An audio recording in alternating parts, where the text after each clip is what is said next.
हामी सबैले ग्यास त युज गरिराख्छौँ साथीहरू हैन। कहिलेकाहीँ आग लागि भइदियो भनेपछि त्यसको समाधान कसरी गर्ने त जान्नै पर्ने कुरा है।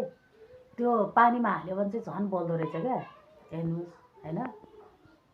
अनि के गर्ने त भन्दाखेरि त्यो पाइप छ नि, पाइपभन्दा अलिक उतैबाट आगो लागि आउने रहेछ क्या। त्यसमा ट्याक्क औँलो राखिदियो भने चाहिँ औँलाले पनि त्यो औँलाको सहायताले पनि त्यो निभाउन सकिँदो रहेछ। हेर्नुहोस् है,